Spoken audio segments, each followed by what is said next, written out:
में लगे हुए थी। मैं पाकिस्तान ये बोलता है कि हम भारत से स्ट्रांग है, हमारे अंदर जज्बा बहुत है, बट अगर हम बात करें अपनी स्पेस ऑर्गेनाइजेशन की, अगर हम बात करें सुबह, तो हम अभी तक चांद पर नहीं पहुंच पाए। लाशें उठा के फिर रहे हैं पाकिस्तान में, अपने बच्चों के लिए लूट मार कर रहे हैं, बद दुआएं ले रहे हैं लोग।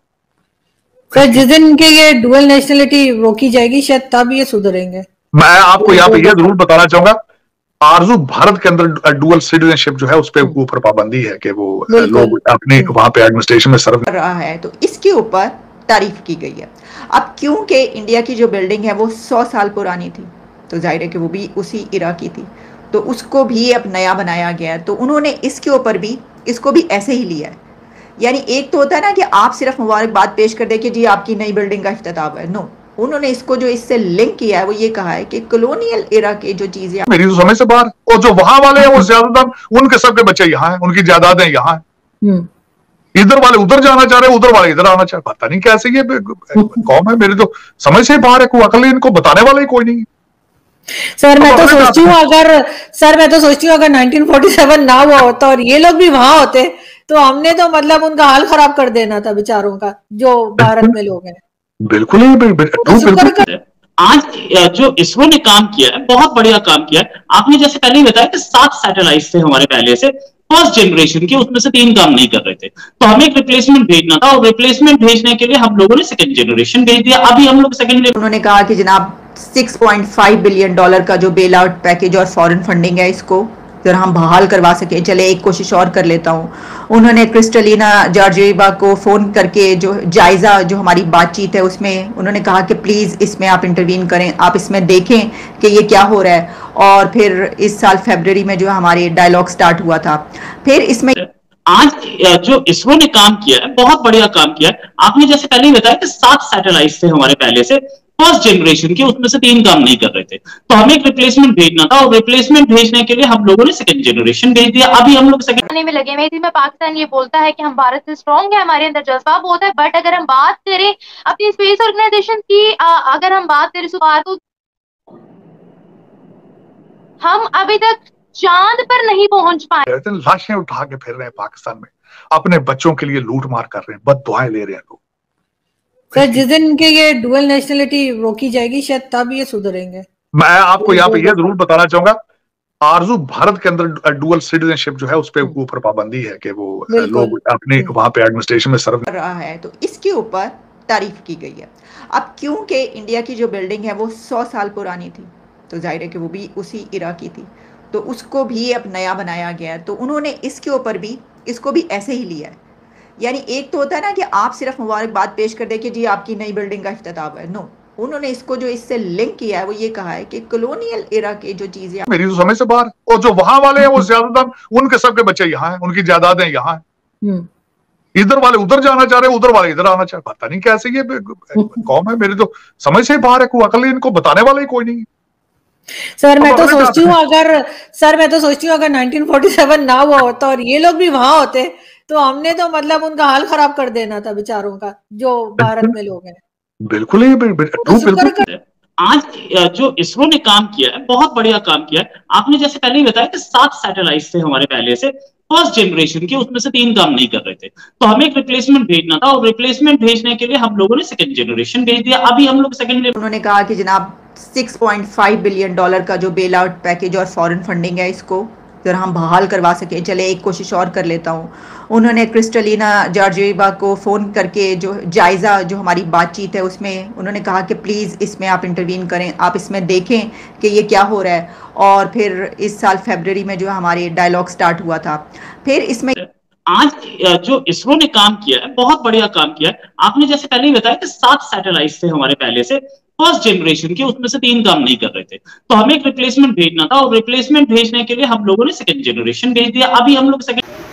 हेलो दोस्तों, आज हाल ही में इसरो ने कभी एक सेकंड जनरेशन की एक मिसाइल जो है उसके बारे में लॉन्च की है, उसका वो करा है, तो जिसको लेकर पाकिस्तानी मीडिया के जो एंकर वगैरह हैं ये सारे के सारे परेशान हुए घूम रहे हैं, बोल रहे हैं कि यार पाकिस्तान को तो IMF से 1 रुपया भी नहीं मिल रहा है, भारत मिसाइल बना रहा है, जबकि यार ये ऑस्ट्रेलिया हो गया, इंग्लैंड हो गया और ये जो नाटो के जो देश हैं इनको यही सब भारत की तरफ आ रहे हैं, धीरे धीरे इनका रुझान भारत की तरफ हो रहा है। इसके साथ साथ उनका कहना है कि यार ये छोटे छोटे देशों के जो हैं वो प्रति भारत के प्रति इतना आकर्षित होते जा रहे हैं कि यार काफ़ी ज़्यादा मतलब भारत को सपोर्ट करने लग गए हैं। ऑस्ट्रेलिया हो गया, बस एक चाइना को छोड़ अमेरिका भी भारत के सपोर्ट में आ रहा है, रशिया पहले से ही है, जिसके चलते यार पाकिस्तानी मीडिया का कहना है कि इन्होंने मिसाइल भी बना ली है और ये अपनी टेक्निक कहीं और भी दे सकते हैं, जिसके चलते यार पाकिस्तान का इस समय कोई भी साथ नहीं दे रहा है। उनका कहना है कि यार पाकिस्तान का इस समय कोई भी साथ नहीं दे रहा, पूरा देश बर्बाद हो चुका है, इतनी महंगाई हो चुकी है वहाँ पे, और जिसके चलते यार पाकिस्तानी मीडिया परेशान है, लोग परेशान है, सब परेशान है। दोस्तों आगे देखते हैं पाकिस्तानी मीडिया ने क्या कहा। सिग्नल को भी जो है वो लॉन्च किया गया है, L-band फ्रीक्वेंसी को भी लॉन्च किया गया है। सर अगर हम इसरो की बात करते हैं तो इसरो का ऑलरेडी पूरी दुनिया में नाम है, यूके की सैटेलाइट आप लॉन्च करते हैं, उसके कंपैरिजन में अगर हम अपने सुपार्को की बात करें तो we don't know how to launch a satellite, we don't know how to mate a satellite, we don't know how to grow SUPARCO. तो आपको क्या लगता है अगर हम इसरो की बात करते हैं तो क्या लगता है आपको इन द फ्यूचर क्या सुपार्को जो इसरो जो है वो चाइना की स्पेस ऑर्गेनाइजेशन को टक्कर देने वाली है या नहीं? इसरो चाइना की स्पेस ऑर्गेनाइजेशन को पहले ही टक्कर दे रही है। चाइना एक स्पेस स्टेशन बना रहा है, इंडिया भी स्पेस में ह्यूमन बींग्स भेजने की बात कर रहा है, चल रहा है हमारा काम उस पर। हमारा mission orbiter Chandrayaan, mission orbiter Mars था, चंद्रयान जुलाई में जाएगा, तीसरा, पहला नहीं तीसरा। और पहले तो हमारे सेकंड वाला तो क्रैश कर गया था, लेकिन सेकंड वाले ने अपना काम किया था, no doubt about it.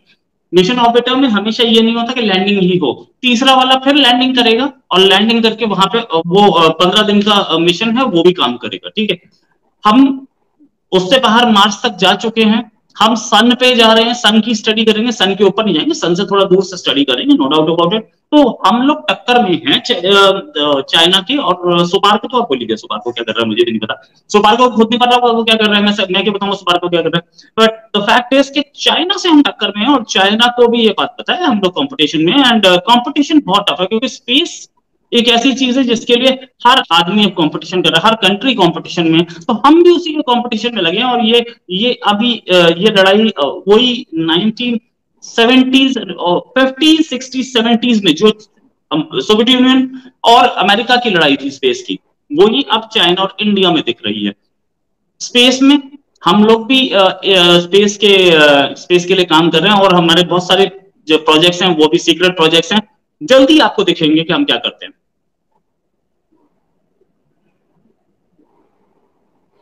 Sir जैसा कि आपने बताया कि इस वक्त दुनिया के जो डिफरेंट ममालिक हैं वो अपनी स्पेस ऑर्गेनाइजेशन उनकी देखें उनकी पॉलिसीज, उनके इनसे डिसएग्री करना, चीजें करना, वो एक अलग बात है, but you have to see what he has delivered to India, that is remarkable, that's remarkable, that's a very that should be a model for the rest of the developing countries। खासकर developing country तो मैं इसलिए कह रहा हूँ, वो तो अब समझते वाकई वो इंग्लैंड की इकोनॉमी को वो उससे आगे जा चुके हैं, लेकिन दूसरे लोग जिस तरह पाकिस्तान है, नेपाल है, इन लोगों को they should case study the Modi administration किस तरीके से। अब उस पे अगर बात की जाए तो इट्स अ ह्यूज डायलॉग, बहुत लंबा हो जाएगा उसमें, लेकिन मैं समझता हूँ कि इस दफा जो अमेरिका में ट्रिप मोदी जी का आ रहा है, that will be an exceptional trip, that will take India to the next level। मैं इसमें कोई शक नहीं, उसमें बड़े बड़े कॉन्ट्रैक्ट साइन करके जाएंगे, क्योंकि पहले ही आपने देखा होगा इस वक्त चाइना के ऊपर जो सैंक्शंस लगाई जा रही हैं उसका सबसे फायदा उठा रहे हैं भारत उठा रहा है। बिल्कुल। और चाइना जितना यूक्रेन को डराएगा उसका फायदा भी भारत उठाएगा। और इस वक्त वो कहते हैं ना कि this is the era for India, I tell you this।